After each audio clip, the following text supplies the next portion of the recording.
देखाउने खसी खुवाउने फर्सी त्यही पनि पर्सी भने जस्तो 2015 सालको निर्वाचनमा जाँदै गर्दा नेपाली कांग्रेसले पहिलो बुदामा के लेख्यो आफ्नो घोषणा पत्रमा? भूमि नभएका किसानलाई, भूमि नभएका दलितलाई, भूमिलाई जग्गा दिइनेछ भन्यो। 48 को निर्वाचनमा फेरि निर्वाचनमा जाँदै गर्दा नेपाली कांग्रेसले के भन्यो? त्यही शब्दलाई दोहोर्याएर फेरि भूमिहीन सुकुम्बासीलाई जग्गा दिइनेछ भन्यो। 51 को मध्यावधिमा भन्यो, 56 को निर्वाचनमा भन्यो, 64 मा भन्यो, 70 मा भन्यो, 74 मा भन्यो, 79 मा भन्यो, अस्तिको निर्वाचनमा पनि भन्यो। कांग्रेसले भन्यो, एमाले भन्यो, माओवादीले भन्यो, सबैले भन्यो। कांग्रेस आएर भन्यो राणा फालेर दिन्छौं भन्यो, एमाले आएर भन्यो पञ्चायत ढालेर दिन्छौं भन्यो, माओवादी आएर भन्यो राजा फालेर दिन्छौं भन्यो। राणा गयो, पञ्चायत ढल्यो, सरकार राजा गयो, लोकतन्त्र आयो, गणतन्त्र आयो, प्रजातन्त्र आयो। अब केले रोक्यो? देखाउने खसी खुवाउने फर्सी त्यही पनि पर्सी भने जस्तो अहिले पनि त्यो भइरहेको छ। अहिले पनि भइरहेको छ।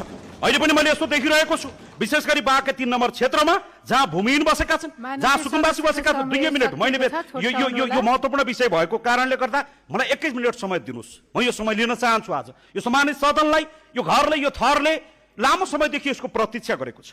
आज लाल पूर्जा दिने विषय आएको छ, आज सरकारले दिन्छु भनेको छ, सरकारले लेखेको छ, सरकारले दिन्छु भनेको छ। तर आज कांग्रेस के भन्छ, एमाले के भन्छ? कांग्रेसको सभापति संसदीय दलको कार्यालय अगाडिपट्टि उभिएर लाल पूर्जा दिन्छु भन्ने, अहिले दिन्छु भन्ने, आजै दिन्छु भन्ने।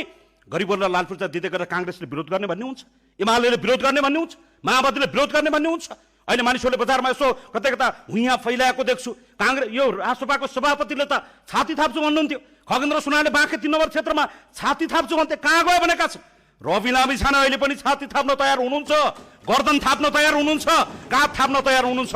तपाईले ठेक्का लिनु भएको थियो, हामी यो समुदायको जिम्मा लिन आएका हौं। त्यसैले गर्दा यो यहाँका गरिबहरूको त्यो लाल पूर्जाप्रतिको अधिकारलाई यसरी हनन नगरियोस्। मेरो कुरा टुङ्गाउँदै गर्दा सरकारले आफ्नो वाचा पत्रमा धेरै ठाउँमा लेखेको छ, स्पष्ट रूपमा लेखेको छ, दिन्छु भनेको छ, दिने तयारी पनि गरेको छ। तर यसलाई कहीँ कतै राजनीति गरेर फेरि त्यो मौलिक हकमा उल्लेख गरिएका ती नेपाली जनताका, भूमिहीनका, सुकुम्बासीका ती अधिकारलाई फेरि कहीँ कतैबाट गुमराहमा पार्ने प्रपञ्च गरिन्छ भने राष्ट्रिय स्वतन्त्र पार्टीलाई, यहाँका भूमिहीन, दलित, गरिबहरूलाई यो कुरा स्वीकार्य छैन। म यो कुरा तपाईको बीचमा राख्न चाहन्छु।